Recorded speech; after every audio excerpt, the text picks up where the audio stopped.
All right, what's going on with you, ladies and gentlemen, boys and girls? We hope everybody's doing well. Everybody's doing good. We have been waiting and anticipating this moment to be able to sit down with Mr. Parris Bowens from everywhere. I mean, he's from.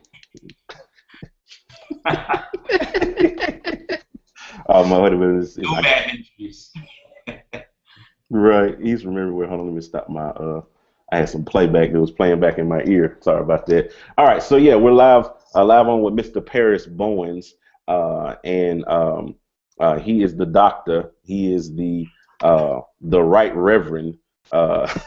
He is the bishop, and you guys have been waiting to talk to him. We've been waiting to talk to him. We've been just sitting around, kind of chatting it up here right before we started, and we're ready to kind of get going. So.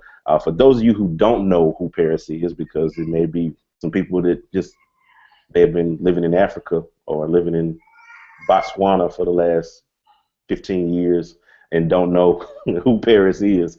But if you don't know who he is a producer, musician, maestro extraordinaire. He has played on all of our favorite records. I think he's got to start with Tye Tribbett, and he's playing main keys for Israel and New Breed right now, played on the Alive in Asia record.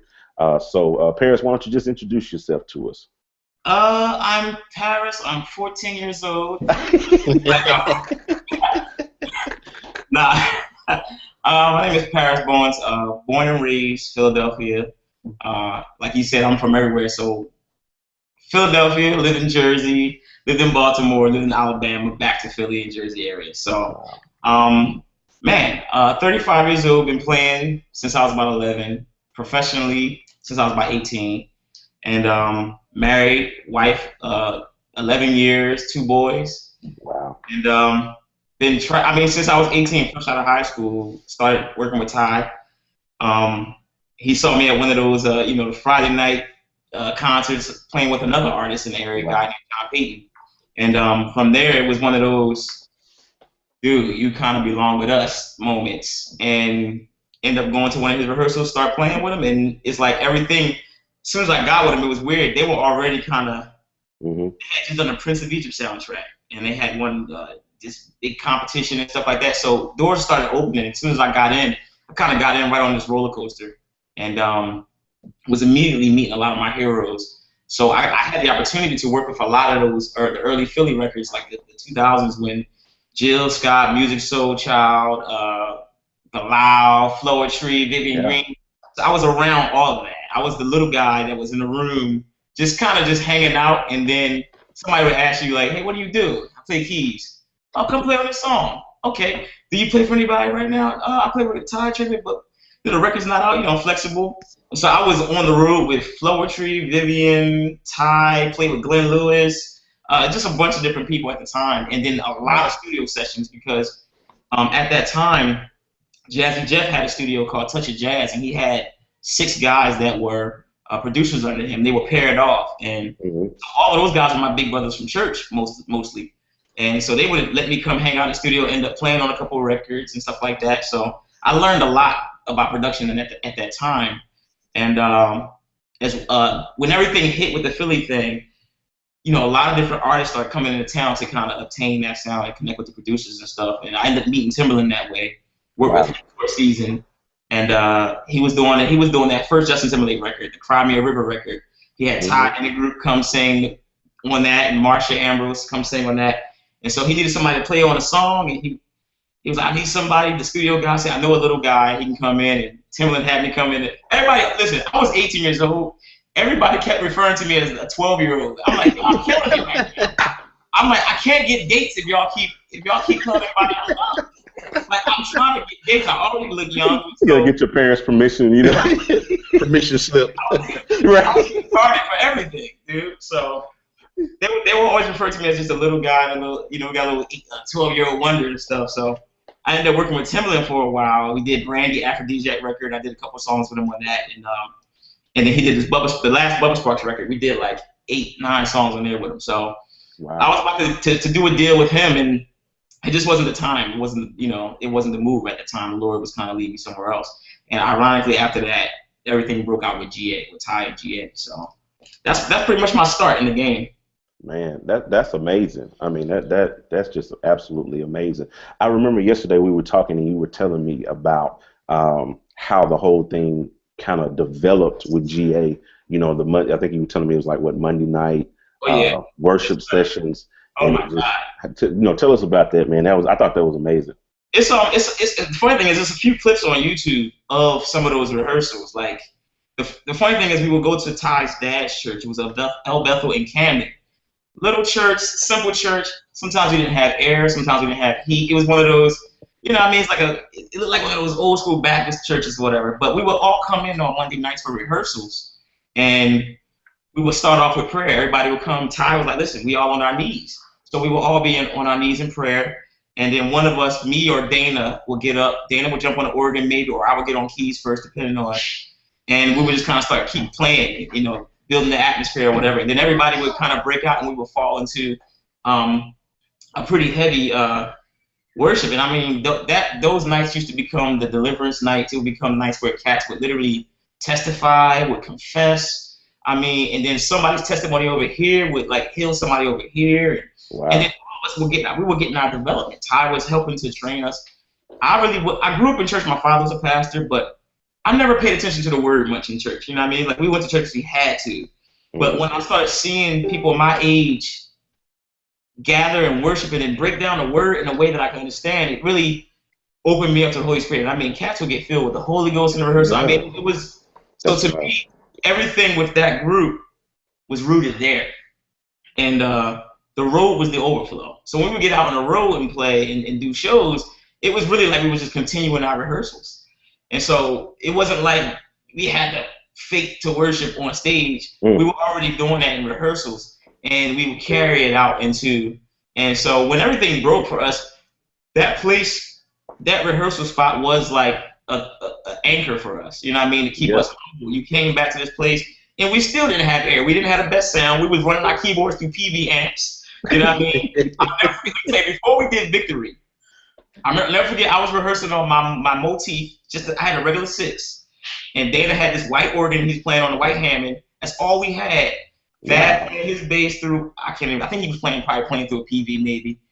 No, he always had a pretty cool bass situation. But Teddy Campbell came through a rehearsal. And we was rehearsing for Victory. We was prepared. So Teddy and some of the guys, we was pretty cool with those guys. They came through the rehearsal. And Teddy came and he was like, dude, all you playing is this motif 6?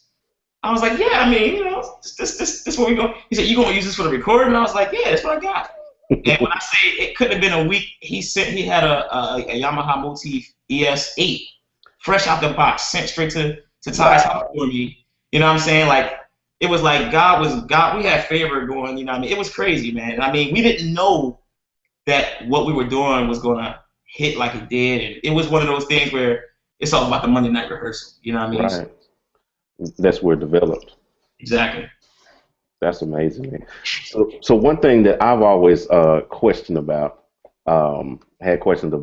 because for me the Victory album was what, in my opinion, changed the game. It changed the sound of gospel. I mean, that's when you started seeing like so many cats come behind that. I mean, in my opinion, it issued in the age of the shout bump. You know what I'm saying? Like you know what I'm saying? Like before the Victory album, when we would shout at church, I just did the standard drive. It was just do do do do do do do do do do do do do do. 15 minutes later, do do do do do do do.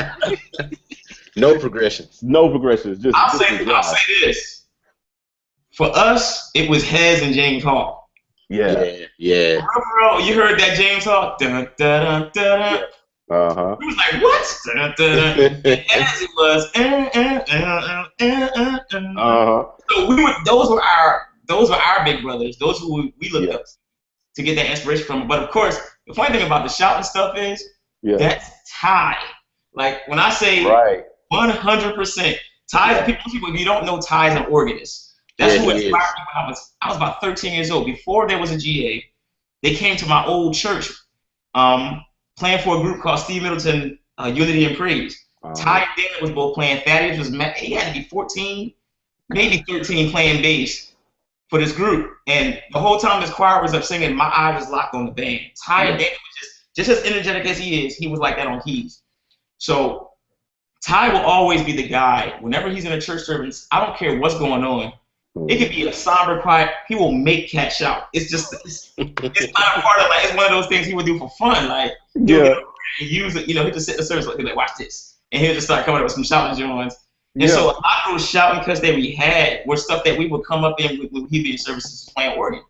Man, so, that was sick. That was the sick stuff, man. Like I said, I mean that whole record, man. The all that stuff, man. And man, that joint, man.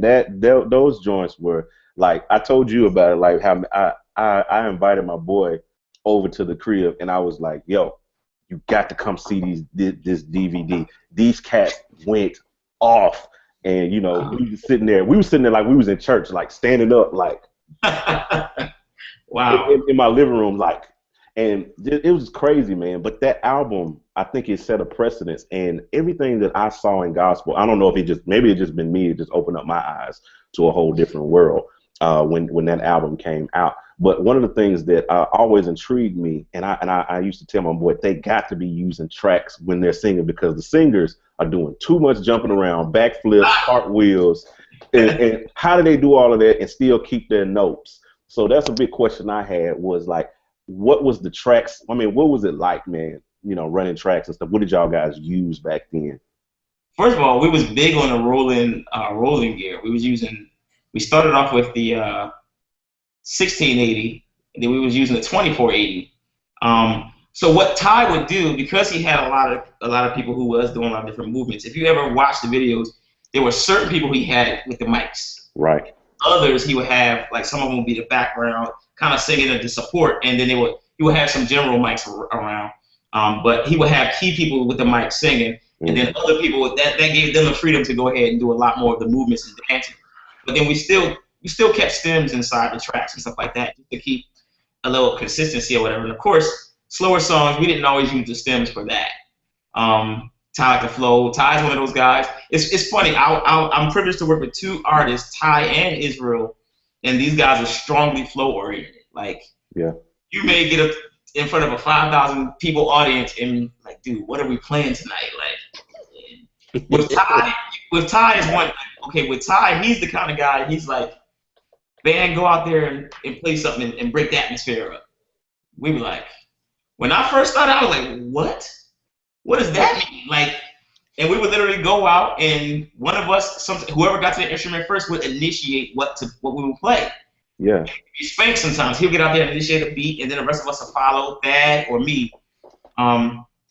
But we would have a lot of those nights, and then Tye would come out and flow, and he would fill out the atmosphere. You know what I mean? And depending on what he was getting with the audience or whatever, he would jump into a song or he would write something on the spot. Now with Israel has a bunch of different songs that flow into each other. So with him, if he does Lord You're Good, we know Lord You're Good is going to run into such and such. If he does Here I Am to Worship, you know what's going to flow into. So each of those guys have a specific way of flowing, but the thing I like about Israel is we've been using Ableton, which is incredible for people like Israel, for people who like to flow, praise and worship, things like that, because it's like a DJ software, and you hit that space bar and the beat comes in on command for the most part. So I mean, that became a huge asset, and it has a similar functionality to when we used to use the MPC. Right. You know what I mean? You would set your sequence as an MPC, but you would turn it to you want to reloop it. You could reloop it and still, you know what I mean? But with Logic, you really couldn't do that. With Pro Tools, it was difficult. 1680, you had to stick to the grid for the most part. So with Ableton, Israel may want to do a hook a double time. Chris Baker's usually running the tracks. He'll push and reloop it, and we don't lose nothing. Wow. And that whole thing, which is a powerful thing. Yeah, most definitely. Like I was watching a YouTube video with you it had to be a couple of months ago, and you were touring. I guess you guys were rehearsing, and you were touring the rig and showing everybody's setup. Oh, yeah. And you was going around showing everybody's setup, and you was like, "Yo, this is Chris Kemp's setup. He's running Ableton. Then you walk around, and this is Chris Baker's setup. He's running Ableton. Then you go over, and this is so and so. He's got this. He's got that. He's got this, and he's running Ableton. So I'm like, okay, everybody's running Ableton. Everybody's got their own setup with Ableton on it. What are they running? What are they doing? Like, how do they have that set up? I mean, how does that network work when it comes on stage? Well, for that particular tour, we were rehearsing for a live in Asia. So we did like 2 weeks in Burbank, California. And Chris had a dope idea. He literally had 2 computers side by side. And he had some type of, I need to know what this is, but Chris, you need to show me what you're using. But anyway, he had this rig where if something went wrong with one computer, it would automatically jump to the next. Wow. He had Ableton on both of the live sets on both, and that way if any one thing went a little wrong, it automatically sent the signal and it went right to the next thing. Wow. So he didn't lost anything. Of course, Kevin Camp was running. He keeps Ableton over there as well. We always have backups for the most part. With Leonard was our auxiliary guy. He had Ableton, but he was using it more for the software through his M-Audio gear and stuff like that for the sounds and stuff. He was running Omnisphere, Trillion, and all that stuff. So he was getting some of his sounds from there. And so he had that window open for that. Me, I have Ableton. Of course, I keep it just to have it. But for me, I like to focus more on playing and let the rest of those guys. I can do the looping thing, but I like to perform. So if I can get into my playing, that's cool. But I keep it just in case. I think I ran maybe a couple gigs, but for the most part, we usually keep guys. Chris is a specialist at it. Ev is as well. So those guys pretty much run that. But yeah, he had it. Chris was pretty much running. He had multiple in like one session. He would have a whole set of things that he can jump from. And like I said before, you don't necessarily know what song Israel's always going to do. So Chris is always pretty much, he has a hotkey for everything he's doing. Wow. To get to a song. There's some songs we have that are the long version or the short version. Like we have a long version of I Am Not Forgotten. We get to the end of the set and they're looking at us like, you got 5 minutes left. Israel will be like, short set. So he has a key for that, and then he has a longer key for it. So yeah, it's pretty intense with those guys on the road. And that's amazing, though. That's amazing. I like that idea, and we often teach that even in our sets and in our sessions that we do, to always have some mode of a backup, some sort of a fail safe, because you just never know when you're running tracks and stuff what's going to happen, and so it's always good to have a fail safe, a backup. But we need to talk with Chris so we can try to see how he had that. Sure. He's a techie. Yeah. He told me he wanted me to stick to playing upright pianos. Leave the tech stuff alone. He said, you keep doing it around and all that stuff, we'll mess with the computers. But the crazy thing is that dude he'll get up there and kill you on some classical. For real. Oh, Chris can play, man. Chris is a monster. Yeah, he is. He's one of the dopest musicians that kind of keeps it real chill. He's real low key, man. Yeah.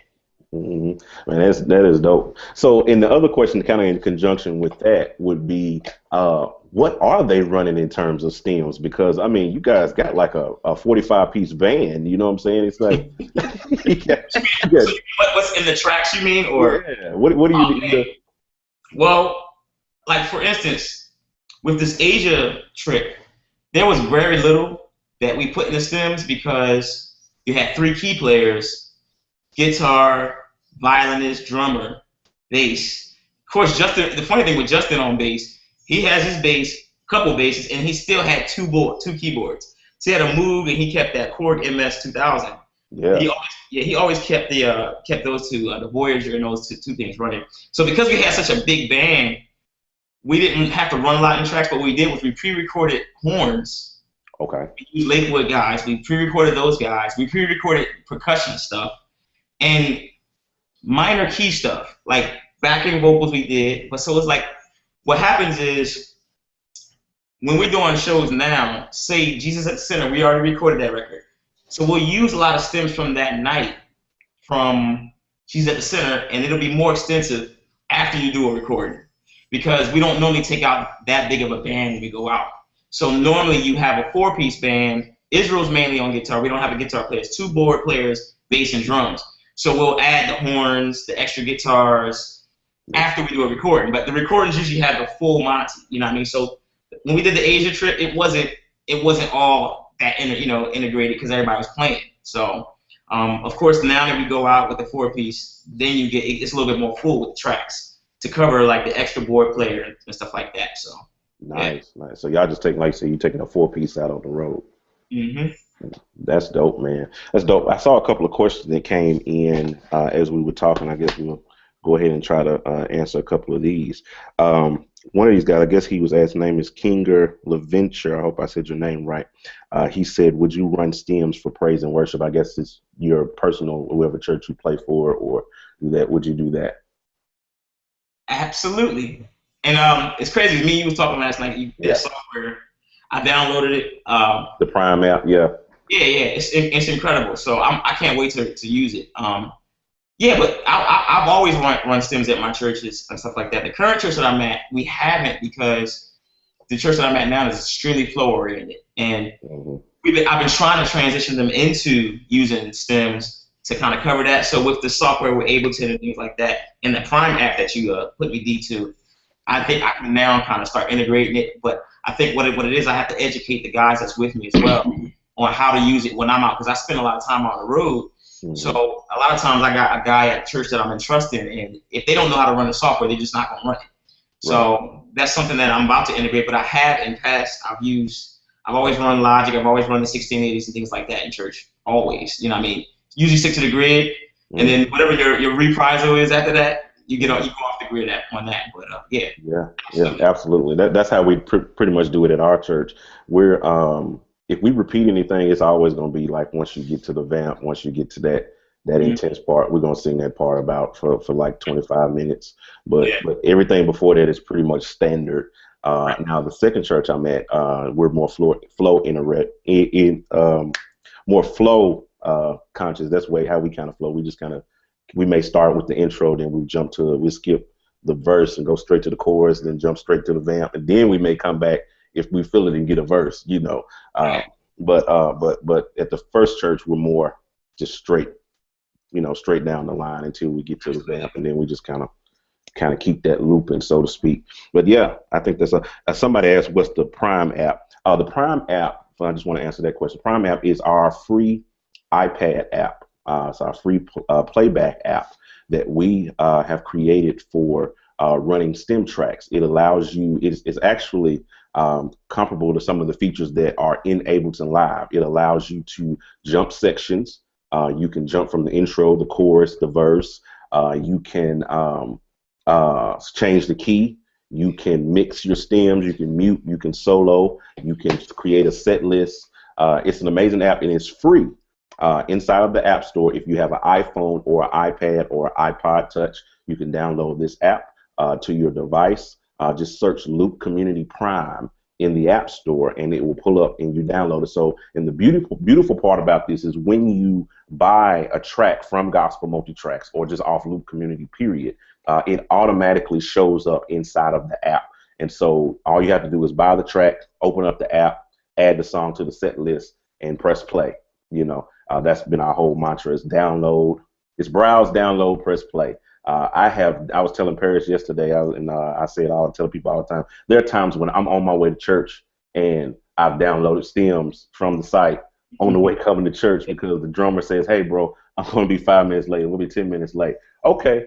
If before it would be like, oh my God, the drummer's going to be late. Oh my God, what are we going to do? Calling the intercessory prayer team, look, I need y'all to like really go in on intercessory. Such and such is going to be late.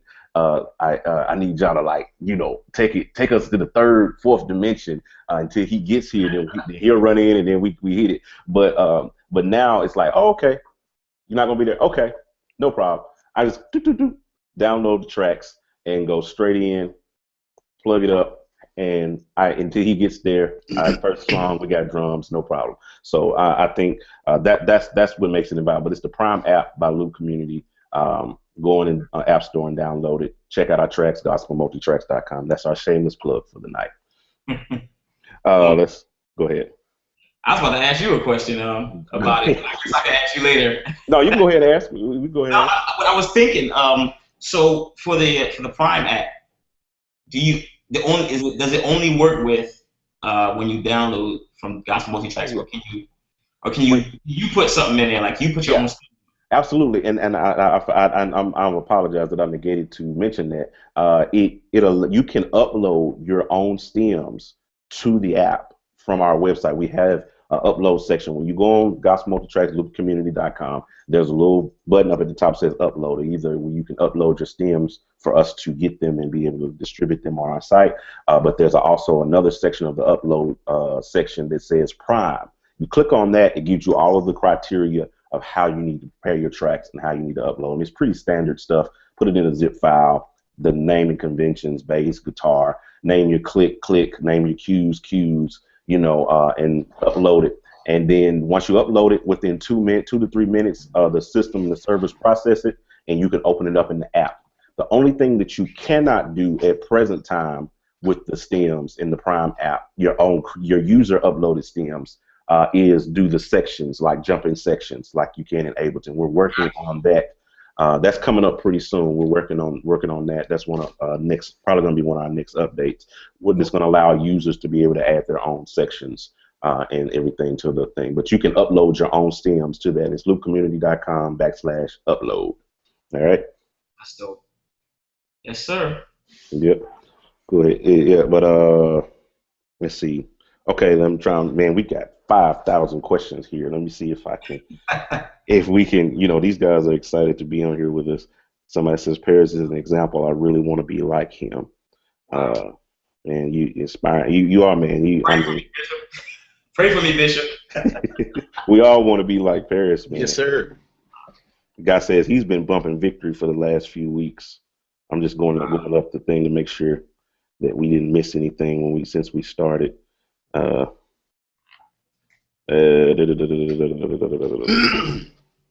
Justin, if you see something, you can. Yeah, I was gonna say we got one guy. His name is Andre Baraks. I hope I said that right.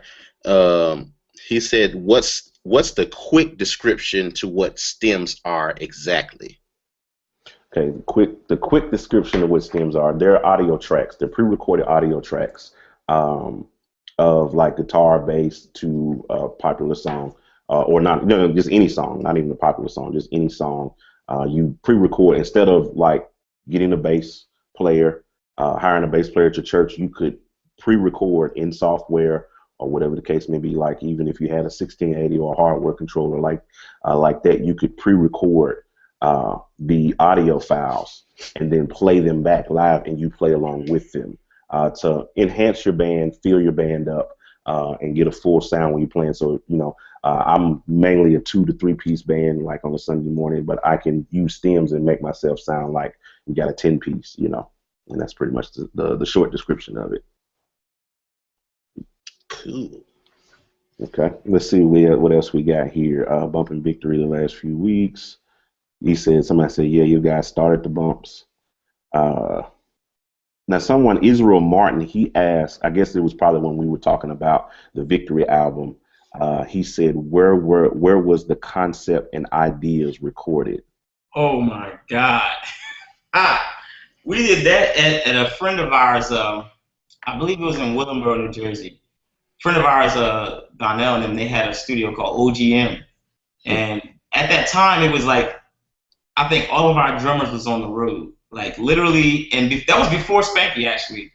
Wow. When we did concepts and ideas, we did concepts and ideas before Spanky came, and then when Spanky came, we added to concepts and ideas. But we did that in like Willingboro, New Jersey, at this small studio. We didn't have the best gear, but it was like me and Tye really spent day and night in there. Me and Tye played most of the drums on the early half of the record. So it's Tye on drums, and one of the drummers, a guy named Duder. I think my boy Duder played like Can't Let a Day Go By. But other than that, you had those rest of the There Is Nothing. That's Tye on set. Wow. We tracked that out, and then when Spank came, we added on Wanna Be More, Thank You, all of those. The Just Joke stuff came later. So we did. It was really mainly me and Tye and his brother Thaddeus at the time when we did that record, and then we added some more. We released the first version, then we released another version with Spank. Yeah, that was the raw. Shoot, that was the gritty. We didn't know what we was doing. I drew the cover, all of the artwork on the cover. I drew that out. just, we was just kind of like, yo, let's see if we can do something. So that's what that was. That's dope, man. That's dope. And for those of you who don't know, Parris is actually a very accomplished not just musical artist, but drawing artist. I mean, a lot of the artwork and stuff that you're seeing, if you check out his Instagram and the art cover he's doing for his Parris and Revival stuff, we're gonna talk about that in a little bit. But it's crazy, man. He is dope when it comes to like art, man. And you you got a degree. I think you was telling me it was a degree. Almost. I almost got a degree, but straight out of school, I got on the road. It was like, my plans were to go to Disney and to be in animation and things like that. And just a backstory. My family, we had a fire in our house. Our house burnt down, and it was like the firefighters wet everything up. My whole portfolio got destroyed. And so I really kind of got discouraged after that, and kind of really jumped way more into music after that point. And it's like my path altered. I wouldn't be here today had that not happened. So wow, I'm kind of grateful for that. Yeah. Absolutely. And here's another one we got. So I'm just going down the questions we got. Do you ever get nervous before shows, or have you ever been? Man, that's my whole my whole story. When I first started playing with Tye, it was a major shock to me, because even though I was a pastor's son, I grew up with my father in church and stuff like that. I kind of had people anxiety. Like, I had a hard time. I dealt with fear very heavily. So I always was the guy that was like, I didn't mind playing behind the curtain. I'm like, you're going to hear it, so just let me get behind the curtain and play. So my first, I would say the majority of my years with Tye, I was in major fear. It was I was afraid. I mean, Victory, oh my. Dude, okay, on Victory, that song, Who Else But God, Tye, if you watch the video, Tye was directing me, because he was supposed to play that song that night. Wow. The only time I played that song was in Soundcheck. So I literally found out that he wasn't going to be playing that song. So backstage, I had to go back and rehearse with the singers. I did not know that I was going to be playing that song. So that night, Tye's literally for the recording directing me. Who is he? Who? All of that. And I was just, I was sweating because I'm out in the front row. You got Warren Campbell, Aaron Lindsey, you got Teddy Riley and Guy over there. I was shook. And somehow, it's called the grace of the Holy Ghost. I made it through that. But the majority of my years playing with Tye, because he's such an animated, he's a very confident dude, he expects everybody to kind of like, yo, let's go. We all going. And I'm like, I'm the guy running behind, like, man, you sure? And he's like, come on, man, keep it. So I had a lot to bring to the table, but I didn't know how valuable. So I carried myself out here. And it wasn't until I left the group, honestly, that I actually started standing on my own 2 feet and learning. Man, I have a lot more invested than I know. And I was put in different positions. Aaron Lindsey took me under his wing and really poured into me and invested in me. And so, intense fear, bro. I played with Tye for 10 years, from 98 to 2008. And it wasn't until I got with Israel that, of course, Israel had me. Here's another one. You don't know what you're going to play when you come out. You got to learn all the songs. I get out there. My first gig with him was in Africa. And no, Dallas. Okay. He called me for a gig. He calls me on a Wednesday for a gig Monday in Africa. I'm like, first of all, I need to clear up my pastor. Cleared up my pastor. He calls me the next day personally to thank me. Hey, listen, thank you so much for accepting the gig. I hadn't even got the files for the Africa trip yet, mind you. He said, can you do me a favor and fly out to Dallas tonight? This is Thursday. He just asked me Wednesday to do Monday. Don't got the music. I said, let me clear it with the pastor first. Called the pastor. My pastor said, go ahead. Cool. I just made a plane. Got all the way out to Dallas. I'm like, you know what? At least I can get a sound check in and figure some stuff out. Nope. I get off the plane, into the truck, right to the stage. They were announcing Israel New Breed for a 2-hour set that I had never got the music to. Wow. I'm sitting up on stage looking at everybody in the band, and it's me and another keyboard player that they pulled from the audience. They had to get him in the cover for me because they didn't know if I was going to get there in time. So both of us looking at each other like, do you know the parts? I'm like, no, I don't know the parts. So we looking at each other like, okay, we got to follow the bass player. And so they're like, I'm looking at Mike Clemens is on drums now. If anybody knows Mike Clemens, he's a clown. Big Mike is crazy, man. This dude, He was doing initiation on me. So the whole time I'm looking up at Mike, like, you know this stuff. He's up there doing minutes. He's like 4, 5, 1, 6. I'm like, so I'm following Mike, and Israel turns around and looks at me like, what are you doing? I'm like, I'm following Mike. He said, he don't know what he's talking about. He's following me. Oh, man. All I could think in my mind was, I'm fired. I'm fired. Right, you ain't coming back. I'm not even doing Africa. And at the end of the night, he came to me and he said, yo, come on with me. And I attribute that to when I was playing with Tye. If Tye didn't flow like that, I wouldn't have been able to hang with Iz. Yeah. And so it was like the Tyrone Tribbett gig prepared me for the Israel gig. Absolutely. Because you kept getting thrown curveballs. Of course, when I got to Africa, all the stuff that I learned, he wasn't doing them. He started pulling other songs out. So I'm like, oh, man. You know what I mean? Dude, you talk about intense fear. I think that was about 09 with Israel when I first got with him. After about 2-3 years, it wasn't until 2012 with Israel that I just lost that fear. You get a sense of nervousness, but that intense fear left. I started learning, you know what? Let me be confident in what I have. You know, they call me because they know what I bring to the table. They trust my skill. So let me have that level of faith. And then when I started functioning that way, I was on the money. I felt like I became a part. So yeah, fear is definitely something we all go on all levels. And the funniest thing is the smallest stages are the things that make me more afraid than the bigger ones. Wow. It's for me to play in front of bigger crowds. You get into a smaller room, you can see everybody's faces. You can see the details. Like, oh yeah. You know, and then cats maybe hovering around you while you're playing. You're like, I'm just playing triads right now. I don't know if you'd be surprised. The bigger the gig, the simpler it can get. You know what I mean? So yeah, that's my take on it. But yeah, keep working at it, man. You gotta speak life to yourself as well. Nice. Absolutely. I did. Another question came up while this is a personal question I thought about while you were talking. When you were talking about your sound checks and stuff like that. I heard a story once, and you can validate whether it was true or not, that the way you guys got the name Soundcheck was because of, why Tye would holler Soundcheck in the middle of a song was basically like a cue for you guys to play what you were playing in Soundcheck. Yep. Is that true? Is that true? Bro, our sound checks were sheds. Like, we would get into sound checks. You know how most people have a song they sound checks specifically. Yeah. We would get into sound checks and flip all of our songs, like, just for fun. Like, first of all, Thaddeus never liked playing the same bass line twice. So he would get bored and then go into something crazy, and next thing you know, I'm behind them, Spank starts up something, the horns go left, and Tye would.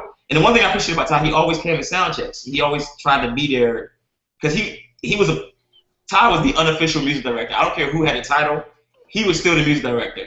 Israel is too. As much as these guys have to assign somebody to role, those guys, because they're musicians first, they know what they want to hear. So Tye would come in the sound checks and he would hear us vibing in sound check. So we'd get to the show that night, we'd be in the middle of like No Way or something, and he heard it, he remember we flipped it in sound check. So he'd be like, sound check, do what y'all did in sound check. And so he didn't have to say the whole phrase after a while. He stopped saying, do what you did in sound check. He started saying, sound check. And so somebody was like, is that the name of the band? He was like, my boy, and I think my boy Telly, one of the horn players, was like, yo, that should be our name. Soundcheck is a dope name for the band. So right. And kind of caught on, and it was just like everything we would always do that. That was our culture. We would create the soundcheck. And even now, even though I'm with Israel, I still do that. And I still I'm always trying to flip songs, and it's like you play the songs differently when you feel like it's yours, if you have something invested. So that was definitely true. Okay, I was wondering about that. I heard that, and I thought that was like dope, and I was wondering if it was true. Let me see. I'm trying to look through these questions. These 1 million questions we got. Here's one. How would you prepare for a live recording? What advice would you give young cats when they get the call to do a recording? Well, for one, when I'm doing a live recording, a lot of recordings that I've done have been very different. Of course, when I was with Tye, because we were so ingrained with each other for years, a lot of the stuff we learned, we had been building up over time. So when it came time to rehearse a recording, Tye would start maybe a couple months out, and we would go hard, learning or adding new ideas. We spent a lot of time on the creative process. But when I got with Aaron Lindsey, my first session with Aaron Lindsey was Marvin Sapp, Here I Am record. Oh yeah. Saw the Best of Me, that record. So he actually brought me, Buddy, in with him a couple weeks before we actually did the rehearsals, and he had songs in between the three of us. He was like, Buddy, you arrange 3, Parris, you arrange 3, and I'm gonna do the rest. And then for the whatever we arranged, we were the music director for that. So I had never done a rehearsals for recording that. Normally, I'm used to rehearsing for months before a recording. In this case, we only had a week. You come in Monday, we record Friday. So immediately for me, it was like, what? This is a culture shock. I gotta try to retain this music very fast, and then still play it at a level where it's, you know what I mean? Because when you do a record, you're setting a bar for the whole industry in a record. Like, you're trying to bring something new to the game. So you can't just, it's not just about retaining. At this point now, you gotta perform at a level that younger guys are gonna come up like, yo, y'all did something new, you changed how we thought. So I'm like, how do you do this in a week? So for me, my first day of rehearsal with them at Marvin Sapp was like, we came into the rehearsal and Aaron went into he said, listen, Parris, I want you to run rehearsal with the guys out here. I'm going to go back with the vocals. I'm like, what? I'm like, okay, listen, I'm a new guy. They just did Thirsty. You got Calvin Rogers, Buddy Strong, Rick Watford, Swole, and you want me to tell them what to do. So that first rehearsal, I was shook. I'm talking like a sheep to them guys, like, here, guys, the notes is this. And I had directed Andrew before, you know what I'm saying? But it's the first time I had to direct my big brothers, the guys who I looked up to. And Aaron had to speak some things to me. Again, he had to kind of edify me and like, yo, dude, I called you here because you have something to bring. And everything turned out amazing that week, but it gave me a real quick crash course on learning fast. So the first thing I would say you need to do is listen to the music. Before you touch your instrument, spend time listening to the music. And what I try to do when I'm listening to it, I try to make it so that I'm not listening to nothing else if at all possible. I'm driving in my car to the music. It's in my ringtone as much as possible. And then I sit down and kind of write out notes. I get the patterns down. If I can lock a pattern, if I know you're doing a verse this many times, the hook this many times, so on and so forth, I lock the verse, I lock the numbers, all of that stuff. By the time you get to rehearsal, things are going to change anyway because they're going to beef up the songs, new arrangements, bumpers, and so on and so forth. But listening to me, like the biggest, bless you. Listening is the biggest can do first. I always tell cats, you know what I mean, they try to play first, but you want to listen and then sit down and break the songs down piece by piece. And then the last thing I'll say is I always try to, because these days musicians, we always got mad work. So I would say I always try to take a song that I'm learning and compare it to a song that I've heard before. So I may hear a song and be like, that sounds like Stevie Wonder's so I put a little note under that song. Stevie Wonder, such and such. It got that vibe. You know what I mean? So you can get that vibe, and then you always want to. And then I shed to it after I finish doing all that. I shed and like try to be busy. So that way, if you get into a situation in the rehearsals and you need to bring something new to the table, I had already shedded a couple of ideas that I'm coming to them fresh. And in most recordings that I've been in, I've always been able to help add into the arrangements and stuff like that. So that's my take. You know what I mean? Listen, take notes. Compare it to a song that you know, and then I would share it. You know, those are the 4 things I would always try to do. That's nice, man. That is like great advice. Very much so. Yeah, Jay do right know about those crunch times. He's a road guy. Oh man, this is I know exactly what you're talking about. That's why I'm sitting here like. Justin's toured heavy in the country genre. A lot of what some of those artists you was telling me you've been with. I've been out with like Hunter Hayes, Lady Antebellum, a couple of them guys, Eric Church, yeah, some of those folks, man. So yeah, that's dope. Yeah, he's that. I told you he's that guy, man. Let's see. Okay, here's one. What do you practice? Do you still practice scales and do finger exercises? Yes. I think what makes me, and you kind of said this yesterday, when I'm teaching now, because I'm teaching now, it forces me to learn certain things. Mm-hmm. Right now, I'm going back and just getting all of those songs, those jazz standards. Like for me, when I was in high school, like I said, I was there for visual arts. I went to the creative and performing arts in Philadelphia. So I would sneak out and hang out with the jazz players and stuff like that, but I wasn't allowed to play with those guys. So I have a friend, Eric Wortham. He plays with Jill Scott, one of the most amazing keyboard players out of Philadelphia. this dude has been dope since we were kids. I mean, playing Chicory and stuff. So his dexterity, that's crazy. I go back. What I've been doing lately is going back and getting those difficult songs like Chicory. One song I'm shedding on real hard right now is "Gotta Match" from Electric Band. Electric Band, baby. Yeah. But he plays that crap so freaking fast. Man, wow. I've been like literally what I've been doing is going back and like I'm trying to strengthen my ear again. You know what I mean? Like how it's like you can put stuff down in software where you can break it down and slow it down and stuff. But where my main growth came from was from back when you didn't have the software. We had to listen to cassette tapes, and you had to pause it, try to do it, go again. You know. So I've been doing that. So I've been studying, going back studying a lot of Chicory, Art Tatum stuff. Just get my fingering back together. You know what I mean? And there's a guy out now. His name is Andre Sims. He's on Instagram and stuff, YouTube. Man. On both hands are insane. Yeah, he's ridiculous. He's making everybody go back and do their homework. Literally, me and him have been talking a little bit online just collabing on some stuff. But that guy's got me back doing this again, like just getting back to.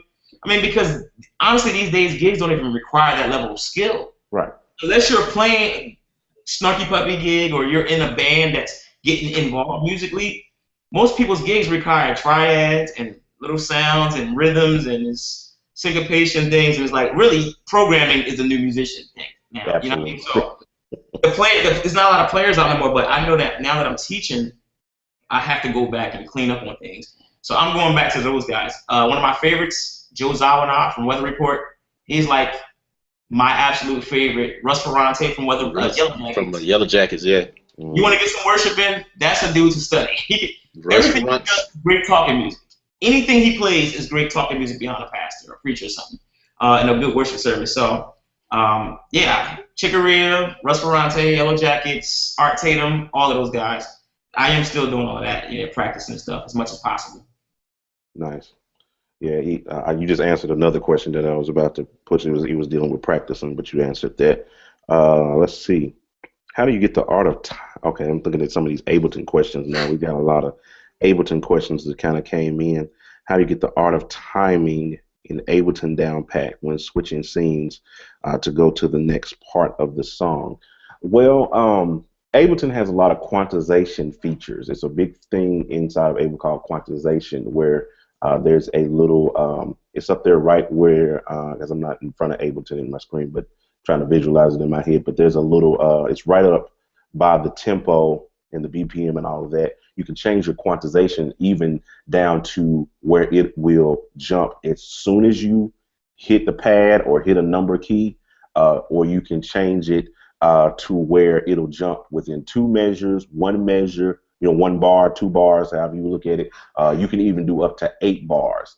I say find what's comfortable for you. If you're like a spur of the moment, if you need it like to do instantly, as soon as you like, if you one of those praise and worship leaders, you're working one of those groups where like Parris was saying, it's straight flow. It's like you never know where they're gonna go. They may, have to do a short set. We may need to skip a whole section, go straight to the vamp. Then you may want to set your quantization like for 0 to where you can just go boom, just right there. As soon as you hit it, it's gonna jump straight to that section with no pause, no nothing. By default, I like to keep mine at about at least a 1 measure or 1 bar jump, so it gives me time to kind of like a bar before that section, boom. Or you can do it 2 bars, whichever works for you. But the main thing is practice. You gotta perfect it with your group or with your church or with your praise and worship leader in practice before you bring it to the stage. It's just the main thing. You're gonna have those times where it you get off, and that's why we teach do get a fail safe. Like my fail safe is I have a button on I have an APC Mini. And I have a button on my APC Mini that's mapped to the solo button on the click track, the drum loop for that song. Because most of the time, the errors that we make are when you hit the verse when you're supposed to hit the chorus, or you hit the vamp when you're supposed to hit the bridge. And so your stems are off, but your timing is still on. in a case like that, when I've done that, I can immediately go boom, and the click track, the loop keeps going, so we stay on time, and then we're able to recover, and then we loop around to that next section or the next bar. I hit it, boom, unsolo, and we're back on track.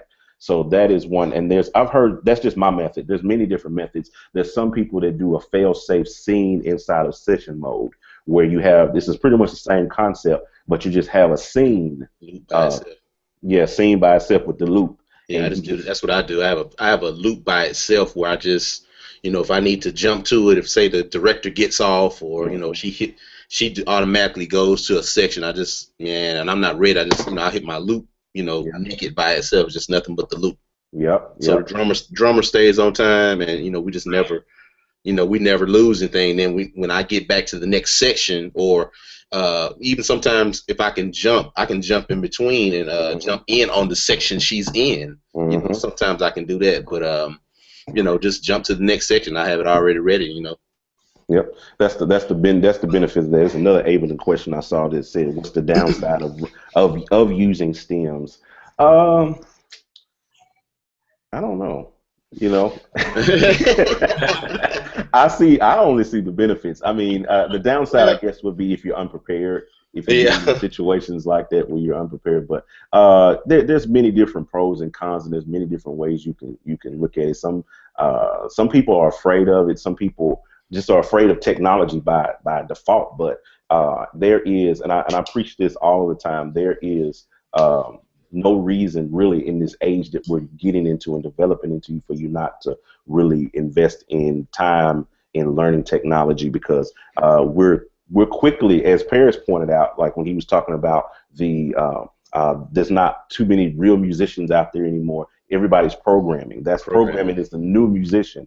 And so with that being the case, a lot of the gigs and stuff that people are calling musicians for, you got to know how to program this stuff. Definitely. You got to know how. I'm pretty sure Parris can vouch for that as well.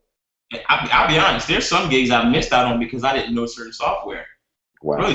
It's really, you know what I mean? Like, I've been using Logic. See, the thing is, when I came up in the Philly scene, Logic was what I seen in the studio. So I learned it, and you just got familiar with it. Logic and Pro Tools, those two things. But performance-wise on stage, that stuff kept updating. Yeah. I mean, and as you found a program that worked, Ableton, I got hit to Ableton, and I just really didn't understand it. And I did one gig with Israel where we was on the road, and like none of the guys who knew Ableton was there, and I'm running all the keyboards, and I had to run Ableton. And it's one of those things where I was hitting, like you said, I was hitting the wrong song. It was all laid out, but I hadn't practiced just that, did a whole deal, and it was like, yeah, we don't know if we're gonna let Parris put give a 10, they got inspired, but since then, even though they hadn't used me in that, I still went home and started doing my homework. I was like, I don't ever want to get caught off guard like that again. You want to make it second nature. It's almost like you have to know how to play as well as program. You kind of, and I mean, even with keyboards, it's like you got to learn how to program your boards and all that stuff. I mean, that stuff is super important. Absolutely. In church today, man, because I was looking at a church at one time. My wife and I, we had thought about relocating, and one particular church that I was kind of looking at, that's a requirement of the church. You got to learn you have to be able to run Ableton on Sunday morning. So it's because with some people's cases, they run Ableton and they'll use the video factor. Yeah, right. It's all synced up, so the words of the song, if you don't know how to run that, the words of the songs, you could be on one page and the words are off. You throw the whole church off. Everybody. Right. Like, fired. You kind of gotta, update. And I think a lot, and not to make this a race thing, but in a lot of our culture, we gotta update it as quickly. But when I did, because when I did with Israel, he deals with a multicultural situation. So when you go to like the Lakewoods, there's certain things that are standard in other cultures in different arenas. That when I got into other churches, I'm like, wow, everybody here does video. Everybody here uses Ableton. Everybody here is using certain things. Yeah. And we still over here playing with the B3. We have a hard time updating on everything. But the complaints that we would have in our churches come from us not getting the knowledge to do music. Could actually solve our problems a whole lot better. You know what I mean? Right. I agree. That's the benefit of knowing how to use this stuff. And also the resource between with Gospel Multitracks and all those things. That stuff makes your jobs a lot easier. You know? I tell my testimony all the time. See, I play for 2 churches, and one, I got a drummer, I got, band, what have you. Second church I play for, it's just me. I'm the one-man band. And so that was the whole inspiration for starting the company. Me and Justin linked up, I think it was somewhere around 2011, and we started talking about the idea of this business. And we were like, man, if it would be dope if there was like a website, because, the time you have to sit down and spend time, programming horns, programming strings, programming bass, or getting a bass player, getting that's money out your pocket, that's, all the kind. It was like, man, if there was a site where I can just go and I can just download the tracks, and I don't have to sit down and spend, 10 hours out of my week trying to program stuff for Sunday morning, it just would be dope if I just had a resource that I can just go to and I can just get the tracks when I need them. And I don't have to do any programming and all that. And that's where the passion of the business came from. It was birthed out of, they say necessity is the mother of invention. Right. And that's what happened with me. It was like, I need this resource, because even though we're a smaller, quote unquote, smaller church, and I don't really believe in the word small church. There's no such thing as a small church. But budget wise and things of that nature, when you don't have the budget to afford certain things or what have you, you still should not sacrifice quality. You should not look at this thing. I didn't look at my thing like, I'm the only musician and we're just gonna play these little chords and this is just a gig. No, I'm thinking like, I want to feel like I'm Bishop Jake's musician up on stage. Even though we're doing what we're doing, I want to feel just as comparable. And I want to feel like Jamar. Yeah, Jamar Jones. I want to feel like Parris Bowens. I want to feel like Parris Bowens sitting on the stage. Oh man. No, you right, dude. I remember being at my dad's church and stuff. Back my dad's church, we had the XP50. So that was my first programming, my first take into the word of program. I would literally put the tracks on my keyboard, and it would just be my brother. And I always had like the whole chicory. I had 10 boards as much as possible to try to cover up parts. When I would run tracks, and my brother would lock to that and play drums. And I mean, to this day, I know a lot of different churches, especially with my dad being a pastor. He knows a lot of churches that always ask for musicians, they can't afford it. And I'm like, man, he always would ask me. My dad would tell me, man, can you take some of your off days and just make me a bunch of tracks? Right. Just give me a bunch of tracks that I can play for church, for the choir. And I'm like, Dad, man, I just don't have the energy and time to sit down, learn the songs, and then cut them. Yeah. Hopefully they're good. You know what I mean? So right. This resource really can be a huge asset in our community, period. So absolutely. I'm excited about it. Absolutely. Absolutely. Let's see. See if we can get a few more questions in. Then we're going to switch gears, because I want to give Parris opportunity to tell us about what he's doing. This new thing he's about to do with Parris and the revival. I really want to give him an opportunity to share with you guys about that. So we're going to take a couple of more questions. Good gracious, there's a lot of questions. It's a lot of questions, man. Man, it's a lot. I guess I can ask this one. Parris, I guess the gentleman, Christopher Black, says, Parris, we know you from playing with Tye, but what are some other recordings that you're on? The Tanya Baker album is amazing. Oh man, that was one of my favorite recording experiences. For one, that was my first time playing with my Soundcheck brothers again, since I had left the group. So that was one. Tye Baker. I did Myron Butler's worship record. Nice. I co-produced it. MD that. Me and Sput co-produced that record together. Oh yeah, Sput, see right, baby. Sput, see right. One of the greatest musicians in our generation. He definitely is. Definitely is. He's multi-faceted. Dude can jump on keys. The funny thing is, when we was rehearsing for that, he had a keyboard right by the drums. Wow. So every once in a while, he would play something. I'm like, dude, who does that? Who can play drums? That's amazing. So that's let me see. That's us. Myron Butler. I did Kierra Sheard's live record with Jay Drew and them. What's the name of that record? Free. I did that record with them. Man, it's Judy Jacobs. I don't know if you guys remember Judy Jacobs. She's more in the Christian world. CCM side. Aaron Lindsey produced her. Jonathan Nelson, one of his records, I did the Expect the Great record with them on that one. With Savage, Justin Savage. Well, no, on that one it was me, me, Kenny Shelton, and it was Little Will McMillan on that. Okay. Okay. So that was I was right in between what Justin did. Okay. Them dudes are insane. Man, so I've done a lot. I'm trying to mentally think. Currently working on a record with Patrick Dobson. Oh wow. That should be coming out soon. Me and Kevin Camp did that one. It's a whole bunch, man. I wish I should have brought. You in the mix, you kind of don't think, but and a lot of different studio records. Yeah. Of course, that whole Philly sound. One of the earlier ones was "Don't Change." I played on that record with Music Soul Child. A couple other records on there. Vivian Green produced with her. Carl Thomas. A lot of different people early on. Yeah. Once I connected with Aaron Lenz, Aaron's he's pretty much kept me busy. Yeah. What else? The new Marvin Sapp record. I did one of the songs on there with Aaron. Help arrange one of those songs. My wife. The funny thing is, my wife just started texting me, telling me she must be watching. Yeah, I did say Marvin Sapp, babe. Yeah, I met Aaron years ago, man. Actually, I think me and Parris, we have some mutual friends. We'll talk about that later, though. I'm sure we do, man. So it's a lot of different records. And then there's some records you do, and the budget didn't go through, and so we recorded, but the record didn't come out. It never came out. Yeah. Absolutely. So it's a bunch of those. But yeah, it's a lot of different stuff coming up too that I'm working with. Hopefully with this girl from Sunday's Best. She was on Sunday's Best. Kafia Rolison, she was on I think a couple seasons ago. She's doing something now. We're kind of working on some things. So there's a lot to look forward to. But I'll try to find the other records and get up to you guys. I'm drawing such a blank right now. It's crazy.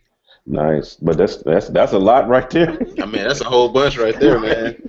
Right. So, you see anything else, Justin? Just take one more. Let me see. I saw one that I wanted to ask. Well, actually, somebody wanted to ask.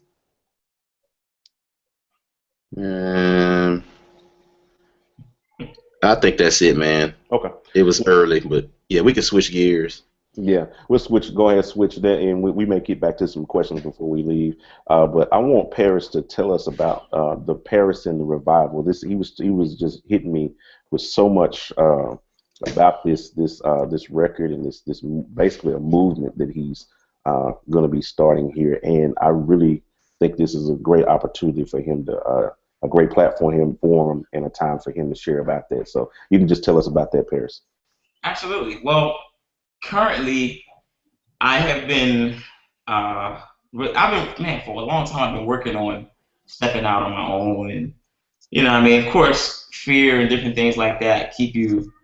Fear is a great inhibitor, so if you guys can shed it, get rid of it. But I've known for a long time, even back when I left Tye, I've known I was supposed to move forward and step out, but it took a while. You had to go through a process. But the Parris and Revival thing really hit for me. I was telling John earlier on that Pastor Andre Crouch passed earlier on this year. I was part of the band that was about to go out with the Let the Church Say Amen tour. So when I got the call from Mano to do that, and when I say that was about to be a treat like nobody's business. I mean, first of all, I didn't realize when I got the call for the gig, I immediately went to iTunes and bought every record Andre Crouch I could find, like just to try to update myself and get reacquainted with the sound, because I knew they was gonna go back and do a lot of his old material. So that tour and that process, working with him before he passed, really got me. It brought me to a real sensitive place. And his music was so authentic and so raw. I knew what I had to do moving forward would have to be true to who I was. And I think, I put out a record last year called The Freedom Project. It's an EP I put out. And before that, I put out an instrumental record called Digital Flow. And those records were me really trying to find myself, find my way. But after I worked with Andre, I knew I had to go back to my roots. And so for this album, I went back to that Philly sound when I was in the studio with Music and Jill and watching those guys do what they did. That was really what birthed me. That's really where I got my roots. I got my whole approach. Like, I felt like I was born to play the Fender Rhodes. I love the piano. I think as other guys, Andre Sims, you got that. You're like the greatest. But the Fender Rhodes is like, I feel like that was my instrument. So that whole sound, so I started rewriting songs or stuff. I started revisiting the songs that I had written. And I put that approach to it, and I found out that's where it was supposed to be the whole time. And I found the confidence was there. You know what I mean? What I was trying to find being like, I'm trying to do this techno sound, I'm trying to do all of this, and it wasn't authentic to me. So when I started going back to the roots and sitting down at the piano, the roots, and singing and stuff, I was like, okay, this is where I belong. And the record, it's been developing over the whole year, for real. January, I'm releasing my first single from the record, and I started putting little posts of it up on like Instagram things called "Things About to Get Better." And I got a special guest on this record. And I think it's going. I think I told you. My manager's trying to tell me to. He told me to chill. Yeah, I'm anxious. I'm trying to play it for everybody. And he's like, "Yo," he texting me right now. Hold on. You're like, man, don't do that, man. Shh. Don't give out too much information now. This boy's crazy. So he like save it. You know what I mean? Let it get finished. Let it get mixed. So that's gonna be released. That's gonna be released literally on New Year's. The goal is to release it on New Year's Day. The song's called "Things About to Get Better," so I feel like I want that song to speak into people's New Year and things like that. And it's me singing and playing as well. But Parris and the Revival, the whole revival thing came from when I was with Pastor Andre Crouch. I got my vision and passion for what I was called to do was revive in that place. And when he passed, you know, I'm not sure anybody can carry the mantle that he left behind. First of all, his discography is just. It's too expensive. It's ridiculous. And, that dude is like the modern day hymn writer. He's a modern day hymn guy. Mm-hmm. So, but even still, it was like being under that is like who carries on the legacy. And I felt like I had a responsibility, especially being a musician. He was a musician, and it's like sitting under that and his integrity. Till he died, he was still asking people, "Do you know Jesus?" He was still asking people, "Did they know Jesus? Were you saved?" And he stayed consistent to his message. And so I felt like me as a musician, I have a responsibility to go out and to evangelize and win souls, but not in the orthodox fashion. Like most of the gospel industry preaches to the gospel industry. Right. We preach to the choir. But what about those that are without? What about the lost souls? And in my experience, when I was out on the road with people like Vivian Green and Floetry and different people, one particular night I was out with Floetry. My uncle passed, and I hadn't been in church in a long time. And you know how I'm just like, yo, I need to be in the presence of God. I'm just like, I ain't been in church in a while. I felt the anointing, had a good word. So every night they gave us a solo. So this particular night, I didn't care if I was gonna get fired. I think I was too overly emotional. I started playing As the Deer. I found a string patch with the Rhodes with a string patch on top, and found me an express lead or something on top, and started playing As the Deer. And the band was in a groove. So I was playing it within a groove, and then the band just dropped out, and they just let me carry it. And I closed my eyes, tears running down my eyes, and I'm playing For You Alone. I'm doing that whole deal.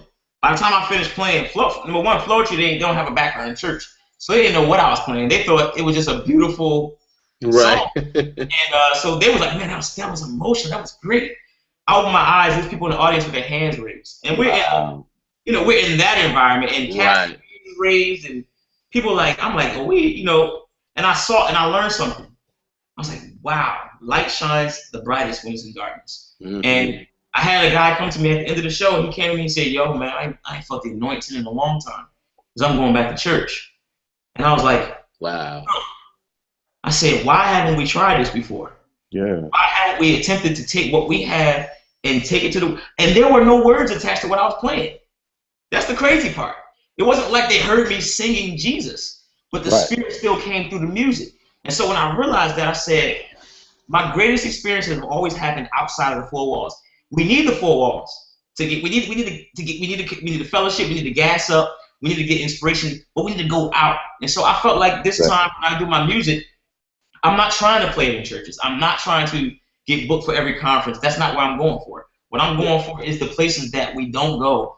And to sing songs, but I was telling you yesterday, Jesus said to his disciples, to those that are without, I speak in parables. Mm-hmm. But to those that are within, you're given the mysteries. Now, a lot of times when the church makes the mistake of speaking mysteries to the world that they cannot handle.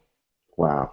Do not keep it in story form. But the wisdom of Jesus is, If I tell them this story, if they hear the story and can see a significance, if they decide to draw closer, then they'll get the mysteries. But some people hear the story and be like, you're a little too deep, let me back away. So he uses those stories as a way to get people to gauge coming in or going out. And I feel like more of us need to do that. So that's what Parris Revival is. My revival is to go out to the lost. And it's to take the band and go out.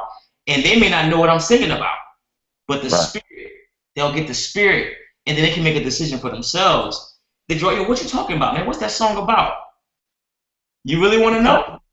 It's about Jesus. Right. You know what I'm saying? You've always seen levels with Jesus. It was always the masses, and then you had the 120, and then you had the 12, and then you had the 3. Mm-hmm. Everybody on those levels couldn't handle everything Jesus had to say. Only the people that were closest saw the real stuff. You know what I'm saying? Right. So a lot of us don't deal with wisdom, and that's why we're not having the impact on the world that we need to. Because it's like, think about any company. If you really knew all the bylaws of Apple, you probably wouldn't do business with them. If you knew what was really behind. They only show you the Apple. They only show you the logo. They only show you what's really, you know what I mean? They show you the real clean stuff. And then if you work in the company, and then if you buy stock in the company, and so on, you get more and more. And that's the same with the kingdom, but we don't have that level of wisdom, so we lose people. You know what I mean? So yeah, that's powerful, my drive is. My whole drive is to go out there and tell them stories, and hopefully, my goal is for the Spirit of God to do the work. And then if they're drawn, the Bible says He draws them by His Spirit anyway. It ain't by your words. It's not even about my talent, by my preaching. They're not drawn by none of that. They're drawn by not with enticing words, man. But our job is to literally be what's the word? The vessel that carries the Spirit, so that we can create a handshake moment. My job is to say, hey, yo, this is my boy, the Holy Spirit. Meet him. Let me get out of the way. Yeah. As He draws them, if their heart is pricked enough to come closer, we don't trust. We got. Now I'm getting into a whole different.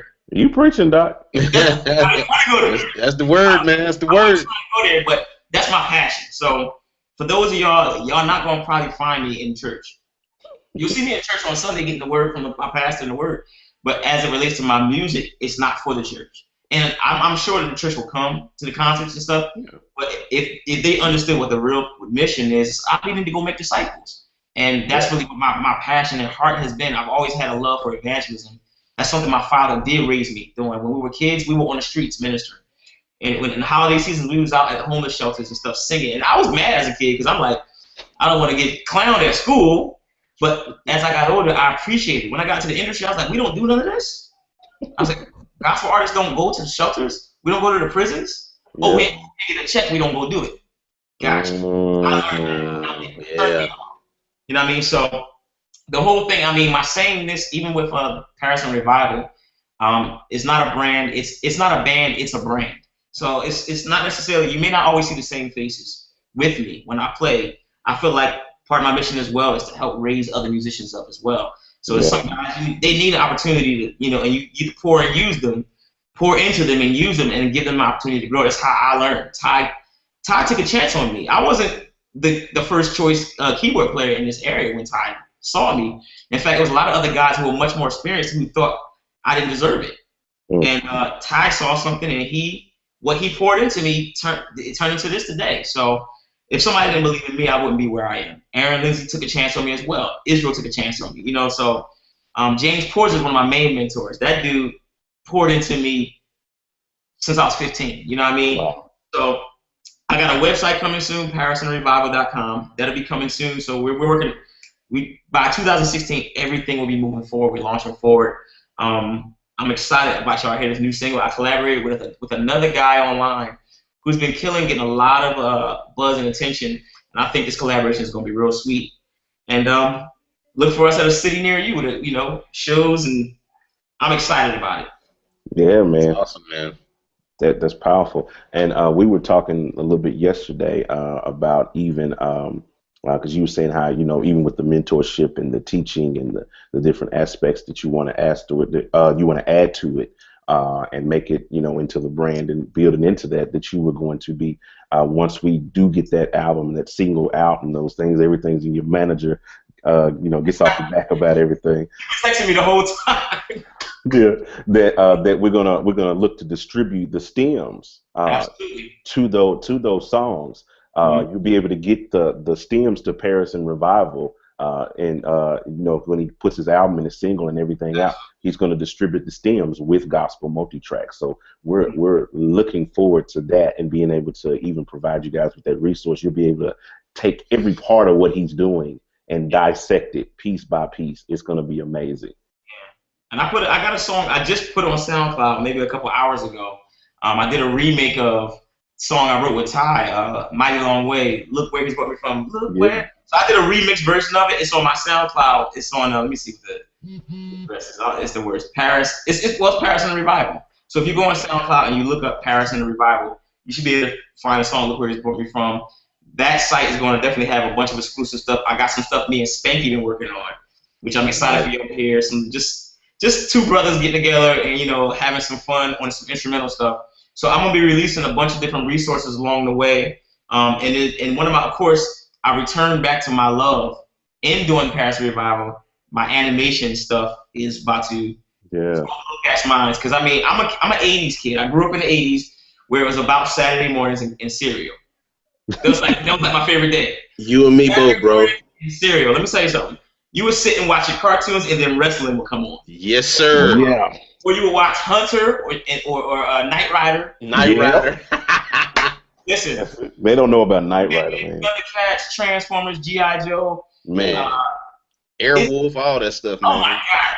You talking about so for me, my two favorite things have always been just art and music. It's always been the two. Like, even when I was in high school, I would beg my teachers, let me listen to music while I paint, because it inspires me.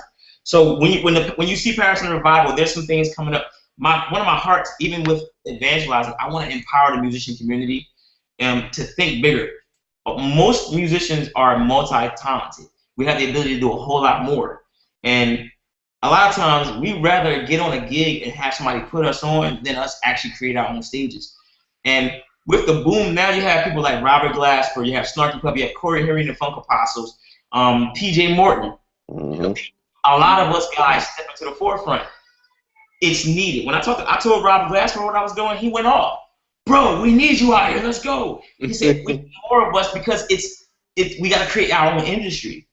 And there's a lot of people that don't really know about our whole world. So my cartoon, I'm not going to give y'all too much about it because I want y'all to win it. I'm telling you, it's crazy. I've been working on it for years. But it's about the musician community. It's giving cats insight into our world. But it's a twist to it that's going to blow everybody's minds. And it's one of those things where I see myself cameoing mad musicians throughout the whole joint. I'm trying to create a stage for us. You know what I mean? Yeah. So you may see Corey Henry show up on an episode. You may see Eddie Brown, Spanky. You may see Teddy Campbell. It's one of those type of things. It's going to be crazy. And so that's all. Everything Revival and everything Revival is all of that. So 2016. I'm literally. I guess this is the first time I'm saying it, but I've retired myself from working for other people as it relates to for their brand. For 16 plus years, I've been serving. I served Tye for 10, Israel for 6, faithfully, and I know the timing is like, listen, it's time to move forward and present what I've learned from those guys. You know what I mean? Mm-hmm. I don't think God puts you under people like that for you to just keep playing. Yeah. So he puts that information under you so you can be. You got your Davids, you got your Sauls. You got to go to the next level. Elijah, Elisha, you need that. And I think people like that need us to keep their legacy going. You know what I'm saying? So they can go to the next level. Absolutely. So I will be moving forward on all things. If you want to see me, it's going to be on my stage or collaborating and things like that. Nice, man. Now tell me this. I'm going to start a little screen share thing here. I ran across this. Is this your artwork? It is. That's the cartoon. That's what I thought. Yes, sir. Okay, that's what I was thinking. Let's see. I got some of these other. It's cool, man. It's really cool, like stuff like this, man. That's the Freedom Project. That's the EP from Freedom Project, yep. Yeah, I mean, this is just some. Okay, I'm gonna do some pictures. I saw some other stuff like that. Mhm. Yeah, so that's dope. That's dope, man. I mean, a lot of people see that. I like that poster, man. That's a cool. Thanks, bro. Yeah, that's cool, man. I like abstract stuff like that. I've played shows with a bunch of artists, man, and just see not the standard, to see the cool stuff. Just like, oh man, yeah, that's original. You know what I'm saying? Absolutely. Right. This is just some cool stuff. So you said this is what you're working on for the cartoon and stuff like that. Yep. I kind of. The funny thing is, I went to Hollywood to pitch it, and Yeah. crazy response for it. And then, of course, some things happened in life that just kind of threw the whole thing off. And I know that was God ordained, because I think the way He desires for me to go is just a different path, whatever. So, you know, it's some stuff. My man, when I say how funny this dude is, he texted me like, "Don't tell him everything." I'm like, "I got you, bro." But this is crazy. I'm looking at this picture. Now that's a keytar. I don't know if people can see it. And if I'm correct, that's a keytar, but it's wrapped around your shoulder like it's a sword. You know what I'm saying?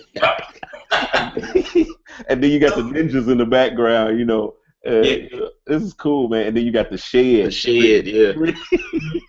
I already started kind of promoting it a little bit in the community. But you know, moving forward, I guess I had to change course for how I was to do everything. And again, like I said, my thing is I want to empower the music community. Most people don't market to us, you know, and it's kind of like, but we have a culture. It's a whole culture with musicians that most people, if you're not a musician or if you don't know us, you kind of don't, you know, you don't know what we do, how we live, what we enjoy, what feeds us, what inspires us. So my passion is to get out here and, number one, expose us to the world, but then also empower us to step out and to do more and to take back some ground. I mean, it's called the music industry, for goodness sakes. How come we the janitors of an industry that got our name? Like, right. We're the lowest when it comes to the totem pole, and it's called music industry, and we're musicians. So I think we should always be the ones to benefit the most, but we have to wise up. And that's the bottom line. We gotta wise up and take back our careers and gain wisdom. And I think things like this, the community talks and things like that, it gives us the opportunity to actually pour back. So absolutely, that's it for now. You know, for the most part. I'm gonna try to behave so I don't get in trouble. Here's an idea. Somebody said that they was looking at this picture and they said they need this on a shirt. Don't worry. My manager was telling me to hush, but all of that. Okay, I wasn't. So I'm like, if y'all looking forward to those resources, I promise you, when the website is up, Parris, it's already got the domain and stuff. I'm trying to make everything right for you. I ain't trying to be anxious. That's where my manager is a blessing. He keeps me balanced. I'm the one that's like, let's go, let's put it out. He's like, not yet, you're not ready. So you know, when January steps in, I'm talking about everything you can think, t-shirts, everything. It's going.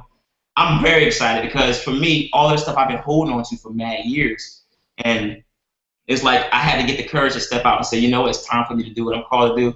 But it's not about me. And we were talking about this yesterday. Like, what we're trying to do is, if what I'm called to is to bless somebody else, then that's better than me just trying to make bread and do this whole thing. It's about me being a blessing. I can keep working for playing keys for somebody else and make bread, but I think if I get out on my own stage, I'll be able to say a lot more and share a lot of my experience, and lock on with some other people. You know what I mean? Justin, you got mad experience. I'd love to hear your story. Like all of us together can really do a whole lot more. Absolutely, man. Absolutely.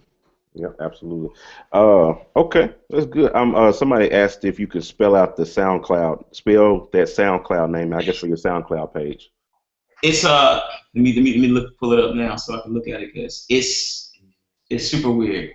So it's Parris and Revival. So Parris, my name is spelled with 2 R's, Parris, and it's not the word and, it's that symbol for and. Symbol, yeah, it's the symbol for and, the Revival.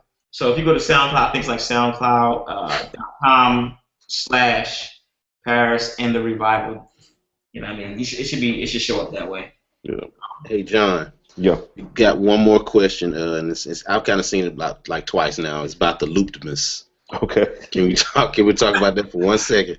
Okay, loop. Now, if you check here, because you're here on our YouTube channel, you know, you got the little loop community thing down there at the bottom of the screen, like right down there. It says loop. It says loop community. If you click on that, it will say it'll take you to a page and you'll see like we have a playlist for Looptimus that tells all about it. But I will kind of sum it up, and I think Justin is going to get his. Yeah, that is the Looptimus pedal. It is a product that we created, that our company created, that allows you to be able to trigger loops and trigger sections inside of Ableton just by using your foot. It's kind of geared towards guitar players primarily, but I have it. I have one. Justin has one. We're keyboard players primarily, and it does help out. That when I was talking about my little fail-safe thing that I use earlier, with the click track and the fail-safe scene, I map that on my loop to miss if I'm not using my APC. It's up. Right. It's right next to my foot pedal, my sustain pedal, so I can just at a moment's notice I can hit that, or I can use that. I've used it to start and stop. Here lately, I've been using it a lot in main stage to arm layers, because it's all programmable. Each button is MIDI programmable, so I can actually use that to like when I'm playing a Rhodes and we get to a part in worship and I want to add a pad in, I can hit that with my foot real quick without having to take my hands off the keys, and now I got a pad. Hit another one, I got strings, and then if we go into a shout afterwards, it's boom, boom, boom, and I got like multiple layers. I can get a synth brass, I can get, I can switch to my MK Sensation or something to that nature and be able to do it. So it's a real dope resource if you want to try to check it out. You can get it on our site. You can even go to Loop. We have a website for it. It's looptomiss.com. And it'll show you all of that. It's crazy artists that are using this. A lot of drummers are using it. We just got a endorsement deal, I believe, with, and I hope I don't get in trouble by saying it, but I believe it's with Big Daddy, the drummer that plays for Big Daddy Weave. He's using it out on the road. Several other drummers, if you check our Loop, anywhere Loop community, you're going to see something about Loop to Miss. It's a great resource. It's $2.99 is the price on it if you want to get it. Dope thing to get. So that's our shameless plug on Loop to Miss. But now we're going to switch gears again. I know I've seen 15,000 other questions, but we want to get to, we've been on, we're going to try to close this out here at 8:30. It's 8:30 our time. It's probably later other places. I know it's one guy that told me he was going to be watching from Africa, which right now, it's about 12 hours ahead. Yeah, no, actually, I think he was about 6 or 7. So okay. 8. It's about 2 or 3 o'clock in the morning for him, and he's got to get up and go to work. So we want to be conscious to the people who are up at 2 o'clock in the morning watching us on YouTube, because they got to go work and provide for their families. So we want to give away a free copy of Ableton Live Intro. That is one of the things that we love to do this. We love, because it's all about resourcing our churches and resourcing musicians and training them, because like Parrish said earlier, and we've said it before in our webinars and our seminars, that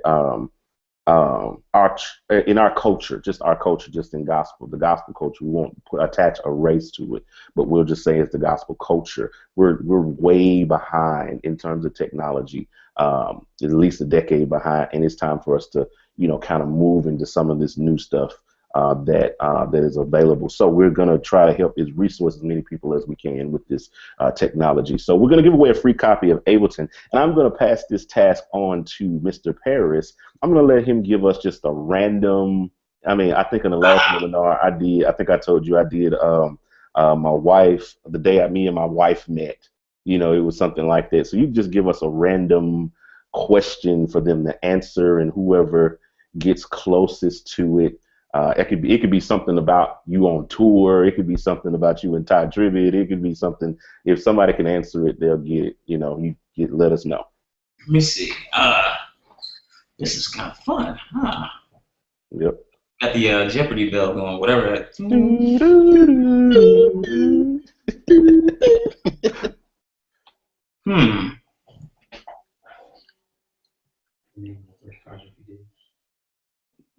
What you did?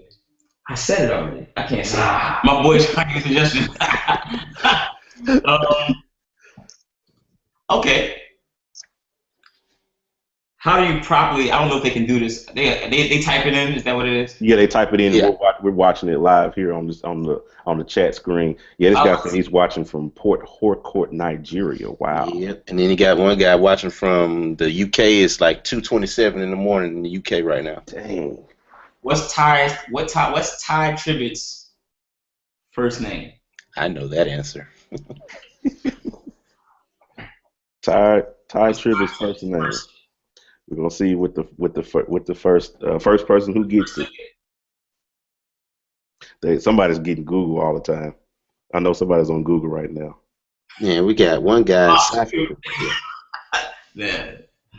You know, they're a little delayed behind us, so Victor Chambers is the winner. Victor Tyrone. What's the first name? He said Tyrone. Nope. Oh, it wasn't Tyrone. No, it's not Tyrone. It's not Tyrone. His name is his whole name is 3 T's. You got first, middle. It's not Tyrone. No. It's not Ty either. No. Everybody keeps saying Tyrone. Not his first name. You got a Tyron. It's a T, but it ain't Ty. Herman Union said Tyrus. Man, y'all getting in a word on that one. Tyrell.